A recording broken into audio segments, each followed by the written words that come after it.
Yeah, it's a little bit of a different game from the weekend we had in Sydney. I think it was nice to get back here. Obviously, get rewarded when you put some good wood on the ball, but you're never really comfortable in this ballpark because of that reason. And a 2-run lead going into the ninth inning really doesn't mean anything. Searle threw the ball good, so really happy to get the outcome.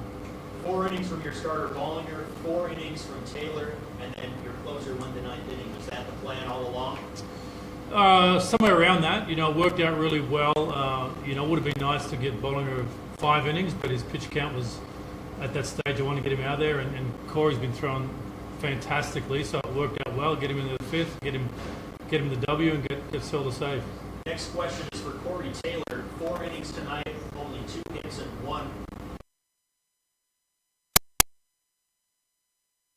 Just trusting the sinker and just throwing it right down the middle and having him beat it in the ground. That's honestly what I've been trying to tell myself. After allowing the home run in the 5th inning, you settled down pretty nicely. Any adjustments that you made? Not really. All right, we'll move on to the Auckland folks. This is your first time playing here at this ballpark this season. You obviously had some games here last year. How did you feel your team adjusted to the way that this game unfolded with the solo home runs leading the way? We try to talk to our pitchers quite a bit about not walking people, and I think we might have walked a couple there at the end, but the old saying is, solo home runs aren't going to beat you unless the other team hits 4 and you only hit 2. So, but it's always great to come here to see my good mate Dingo, to spend some time with him, just to talk about the game. But yeah, I mean, I thought we threw some at bats away in the middle part of the game. I think first part of the game, I think we were grinding away, but kind of let it slip away from us.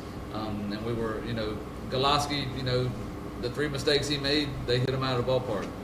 So we'll just have to continue working on that and getting better in those areas. The game-winning hit was the Martinez homer in the 4th inning, but how much did the Lutz homer in the 7th inning, extending the deficit to 2, change the way you had to approach your comeback in the late innings?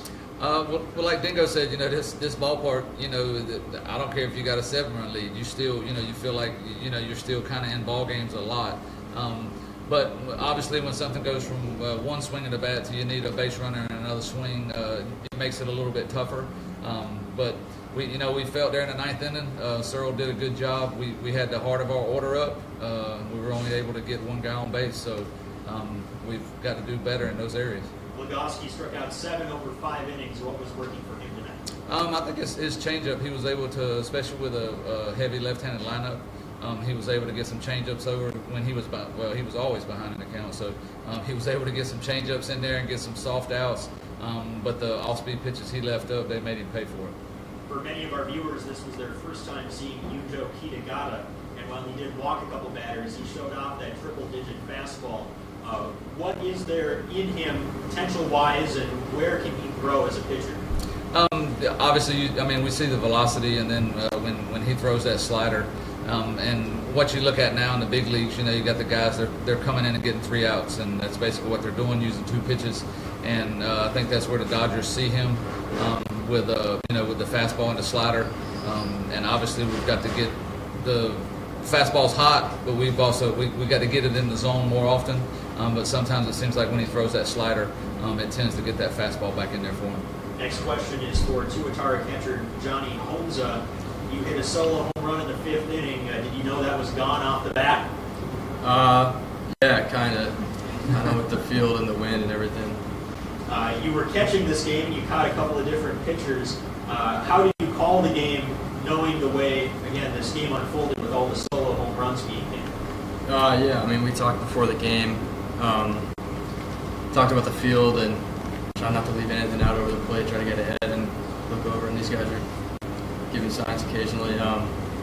Just try to get ahead. Legaski's got a good changeup, big curveball, so we just went with that. How are you liking the Australian Baseball League so far? It's a lot of fun.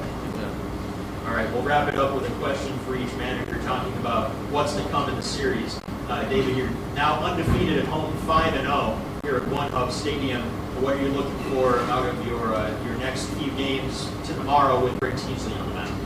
Well, again, hopefully good starting pitching, and as Steve said, limit our walks. That's the big thing in this park here, is trying to limit the free passes, keep guys off base, because anything can happen in any pitch, any count, and just let the guys continue to swing. They're scuffed a little bit early in the season, and hopefully get some more at bats and just see where it goes. I feel pretty comfortable. I think I've seen enough of Steve's team to know it's going to be a battle these next 3 games. Steve, Jared Koenig has been maybe statistically the best pitcher in the league this year with only 1 run allowed in 18 innings. What did he do well his last time out, and what can he carry forward into tomorrow's start? Well, the first thing we want to do is make sure they don't go 6-0. So we're going to try to do that.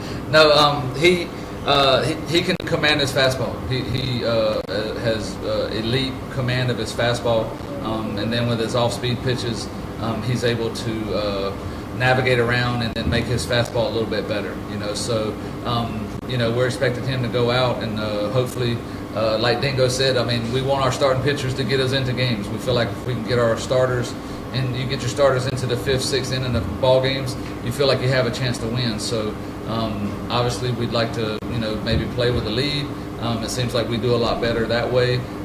But like Dingo said, this isn't going to be a cakewalk the next 3 days. We understand it, and we understood it before we got here. And so we're just going to tell the guys to keep, trying to get ahead, throw the ball to the plate, and grind out at bats when they're at the plate. Any other questions from the assembled media? All right. Thanks, guys, for your time. Appreciate it.